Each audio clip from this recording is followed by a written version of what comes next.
Radhe Radhe student, welcome to Damraj की पाठशाला। स्वागत है आप सभी का दमराज की पाठशाला में। आज की वीडियो में हम देखेंगे संधारित्र का ऊर्जा घनत्व। क्या देखेंगे? संधारित्र का ऊर्जा घनत्व। 12th एग्जाम की जो बोर्ड परीक्षा है बहुत ही नजदीक है और बहुत ही इंपॉर्टेंट डेरिवेशन है संधारित्र का ऊर्जा घनत्व। पिछले वीडियो में हमने देखा था समांतर प्लेट संधारित्र की धारिता के सूत्र का निगमन किया था, जो कि बहुत ही इंपॉर्टेंट है। और ये जो आज आपको डेरिवेशन कराया जा रहा है, इसकी पॉसिबिलिटी भी 12th एग्जाम के 2021 में बोर्ड परीक्षा में आने की बहुत अधिक है। तो आप लोग बिल्कुल इसे रेडी कर लेना और स्क्रीनशॉट लेते चलना। तो हम क्या देखेंगे? संधारित्र का ऊर्जा घनत्व। तो स्टूडेंट, संधारित्र का ऊर्जा घनत्व आखिरकार क्या होता है? आप बोलेंगे, बहुत ही सिंपल वे में इसकी परिभाषा बताई जाएगी आपको। आप बोल सकते हैं कि किसी संधारित्र के एकांक आयतन पर जो ऊर्जा संचित होती है उसे संधारित्र का ऊर्जा घनत्व कहते हैं। क्या बोलेंगे?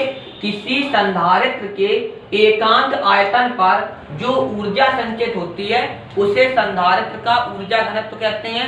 इसे स्मॉल यू से निरूपित करते हैं। मतलब कि संधारित्र की ऊर्जा घनत्व को किससे निरूपित करते हैं? स्मॉल यू से। तो आप इस परिभाषा का स्क्रीनशॉट ले लीजिए, फिर आपको हम इसे डिफाइन करते हैं कैसे बनी परिभाषा। ठीक है स्टूडेंट? तो स्टूडेंट, हम देखेंगे ये कैसे परिभाषा बनी।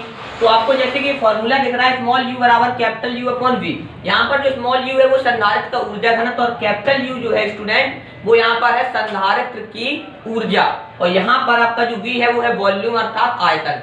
क्योंकि आपको अच्छे से पता है आपसे क्या क्या टर्म पूछ सकता है इसमें। तो नंबर एक बात, पहली बात आपसे पूछ सकता है, हमने बोला था एकांक आयतन पर संचित ऊर्जा को संधारित्र का मतलब कि किसी संधारित्र के एकांक आयतन पर जो ऊर्जा संचित होती है उसे संधारित्र का ऊर्जा घनत्व कहते हैं। तो मान लिया जो आपका आयतन है वो आपका 1 मीटर क्यूब है। कितना है? 1 मीटर क्यूब।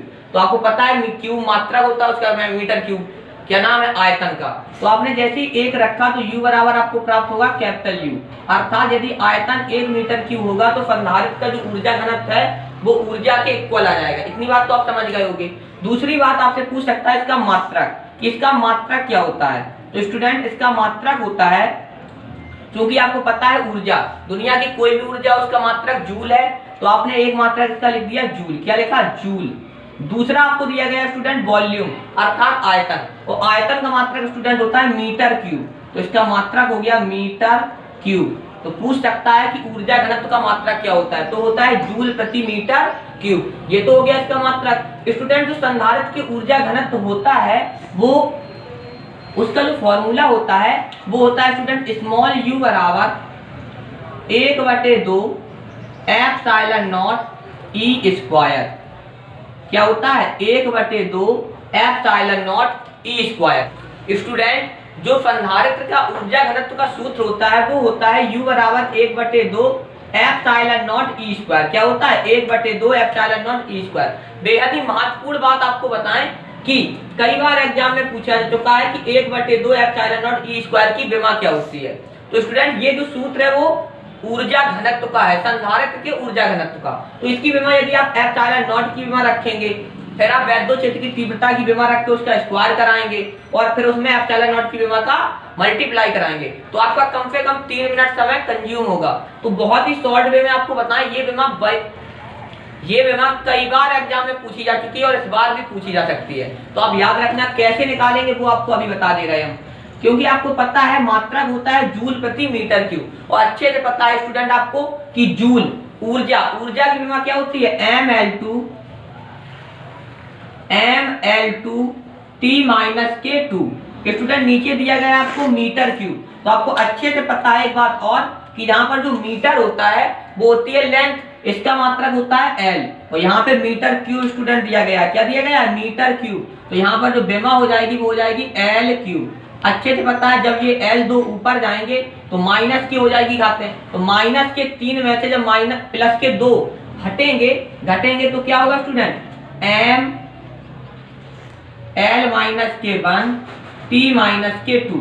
तो याद रखना आप डायरेक्ट इस विमा को बहुत बार एग्जाम में पूछी जा चुकी है कि 1/2 एप्सिलॉन नॉट ई स्क्वायर की विमा बताइए। तो क्या होती है ml इनवर्स या ml माइनस के 1 t माइनस के 2। ठीक है स्टूडेंट, अब हम देखेंगे इसका डेरिवेशन जो कि बेहद ही महत्वपूर्ण है और एग्जाम में भी आ सकता है। तो अब हम देखेंगे संधारित्र की ऊर्जा घनत्व के सूत्र का निगमन। तो बहुत जल्द देखते हैं, जैसा कि आपको पता है U बराबर 1/2 एप्सिलॉन नॉट ई स्क्वायर, इसकी हमें प्रूविंग करनी है। तो आप हेडर डालेंगे सत्यापना। क्या डालेंगे? सत्यापना।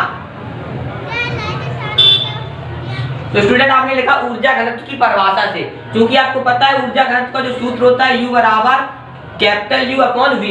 V यहाँ पर आयतन होता है। स्टूडेंट आपको अच्छे से पता भी होगा कि जो संधारित्र की, अब हमने आपको बताया था किसी आवेशक चालक की स्थितिज ऊर्जा या संधारित्र की स्थितिज ऊर्जा, वो क्या होती है? U बराबर 1/2 CV स्क्वायर। ये भी एग्जाम में बहुत बार आ चुका है और इसकी लिंक आपको डिस्क्रिप्शन में मिल जाएगी।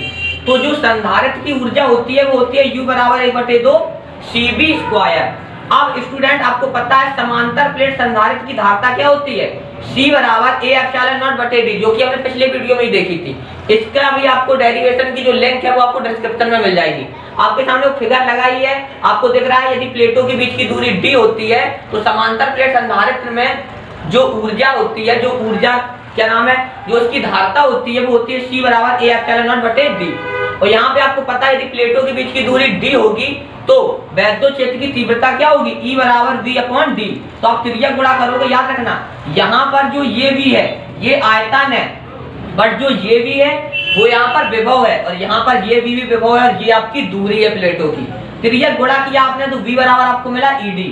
और आयतन का सूत्र आपको पता होना चाहिए कि एरिया इनटू प्लेटों के बीच की दूरी, आयतन क्या होगा? AD। तो बस ये मान आपने, जैसे ही आपको पता है कि U बराबर स्टूडेंट होता है U बटे V। U यहाँ पर क्या है? संधारित्र की ऊर्जा। तो आपने लिखा U का मान 1/2 CV स्क्वायर। V आपका क्या है? यहाँ पर आयतन, और आयतन का स्टूडेंट फॉर्मूला होता है AD। क्या होता है स्टूडेंट? AD। तो आपने यूज किया AD। आप गौर कीजिए यहाँ पर समांतर प्लेट की धारिता क्या होती है? A एप्सिलॉन नॉट बटे D। तो इस C की जगह पे हमने लिख दिया A एप्सिलॉन नॉट बटे D। और यहाँ पर स्टूडेंट V का क्या है? स्क्वायर। V यहाँ पर विभव है, तो V का मान हमने जैसे ही रखा, V का मान आपको पता है यहाँ पर क्या है? V का मान है ED, क्योंकि V यहाँ पर विभव है तो आपने लिख दिया V का मान ED। क्या लिख दिया? E का स्क्वायर इंटू D का स्क्वायर। ठीक है, क्योंकि V का है स्क्वायर इसलिए E का भी स्क्वायर होगा और D का भी स्क्वायर होगा। अब आपको यहाँ से अच्छे से दिख रहा होगा स्टूडेंट कि A से A कैंसिल हो जाएगा, और यहाँ पर जब ये D ऊपर जाएगा तो D स्क्वायर हो जाएगा, और D स्क्वायर से ये D स्क्वायर कैंसिल। बचा क्या आपका? 1/2 E स्क्वायर और एप्सिलॉन नॉट। तो 1/2 एप्सिलॉन नॉट E स्क्वायर। यही था संधारित्र की ऊर्जा का ऊर्जा घनत्व का सूत्र। तो अब ऐसे बहुत जल्द देखते हैं क्विक रिवीजन से। जैसा कि स्टूडेंट आपको पता है अच्छे से कि U बराबर जो फॉर्मूला होता है वो होता है U बटे V। आपको पता तो होगा ही कि जो यहाँ पर U है वो संधारित्र की ऊर्जा होती है 1/2 CV स्क्वायर, और जो V आपका जो आयतन होता है क्या होता है स्टूडेंट? आयतन, वो होता है AD, यानी कि प्लेटों का क्षेत्रफल तथा प्लेटों के बीच की दूरी। तो मान रख दीजिए आपने, जैसे ही मान रखा U बराबर, U का मान आपने रखा 1/2 CV स्क्वायर बटे V का मान आपने आयतन का मान रखा A इंटू D। स्टूडेंट आपको पता होना चाहिए कि समांतर प्लेट संधारित्र की धारिता C बराबर होती है A एप्सिलॉन नॉट बटे D। ठीक है, तो आपने और V जो आपका होता है यहाँ पर विभव है, क्योंकि यदि प्लेटों के बीच की दूरी स्टूडेंट D है तो E बराबर एक फॉर्मूला होता है, आपको अच्छे से पता है V upon D। Cross multiply किया तो आपको V का मान मिलेगा ED। तो बस V की जगह पे ED रख दो आप। U बराबर आपने यूज किया 1/2, C का मान आपका है A एप्सिलॉन नॉट बटे D। ठीक है स्टूडेंट, V का मान क्या है? ED, बट यहाँ पर V का स्क्वायर है तो यहाँ पर भी हो जाएगा E square into D square. बटे में आपका AD लिखा ही है, तो आपको अच्छे से दिख रहा है यहाँ पर क्या दिख रहा है कि यहाँ पर D का गुणा जब D से होगा तो D स्क्वायर, और D स्क्वायर से D स्क्वायर कैंसिल, A से A कैंसिल। बचा क्या स्टूडेंट आपका? U बराबर बचा 1/2 एप्सिलॉन नॉट और ये E स्क्वायर। हो गई इसकी प्रूविंग। बहुत ही सिंपल है। आप वीडियो को दोबारा देखें, आशा है आपको वीडियो बहुत पसंद आएगा। वीडियो को अधिक से अधिक शेयर करें तथा चैनल को सब्सक्राइब करें। Thank you.